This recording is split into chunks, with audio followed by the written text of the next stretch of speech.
पूरे देश में सबसे बड़ी धोखेबाज यादव समाज।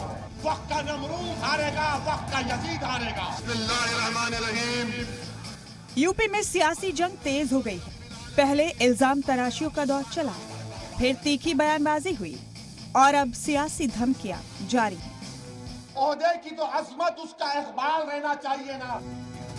हैदराबाद से आए भड़काऊ भाईजान के निशाने पर एक तरफ भगवादारी ब्रिगेड तो दूसरी जानिब अखिलेश की लाल टोपी सेना।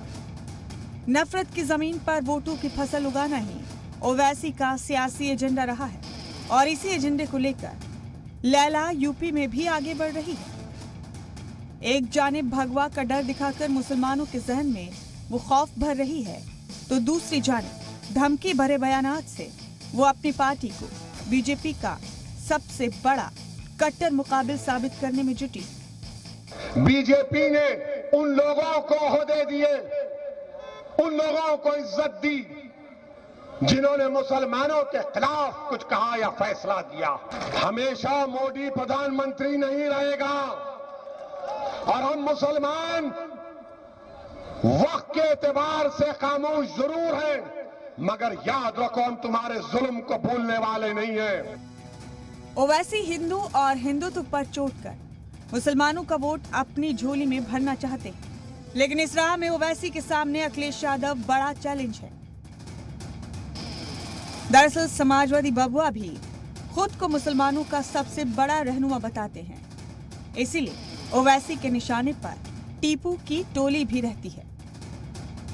ये जो कौम और मिल्लत के दलाल हैं जिसको ले कहते हुए आएंगे यहाँ पर। यूपी में ओवैसी के सिपह सलार भी अपने आका के नक्शे कदम पर चल पड़े हैं। लैला के चेले भी अपनी जुबान से तेजाबी बारिश कर रहे हैं।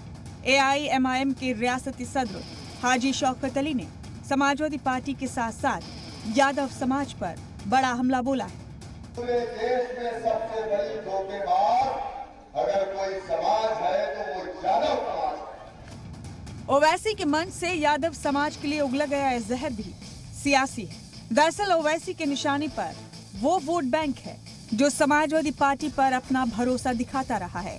यही वजह है कि अब ओवैसी के चेले भी उसी यकीन पर चोट कर रहे हैं जिसके दम पर टीपू यूपी में जीत का परचम फहराने के ख्वाब देख रहे हैं। है कि नहीं है? सुबह आपके घर पे दूध लेकर के कौन आता है? आधा लीटर दूध में पानी कौन मिलाता है? अरे दूध में पानी मिलाने वाली कौन को भी उस समाज को भी सेकुलरिज्म के नाम पर फासिस्ट ताकतों को रोकने के लिए हमने अपनी पार्टी बना यादव का नेता। जैसे जैसे इंतखाबी तारीख नजदीक आ रही है, यूपी की इंतखाबी जंग और तेज होती जा रही है। बयानात के तीर से एक दूसरे पर हमले किए जा रहे हैं। कोई पोलराइजेशन की सियासत कर अपने पाले में वोटों की बारिश चाह रहा है, तो किसी के लिए हिंदू मुसलमान वाला एजेंडा ही मुफीद बना हुआ है। फिलहाल अवाम का आशीर्वाद तो उसे ही मिलेगा जो तरक्की की राह पर चलकर काम करेगा। ब्यूरो रिपोर्ट, जी मीडिया।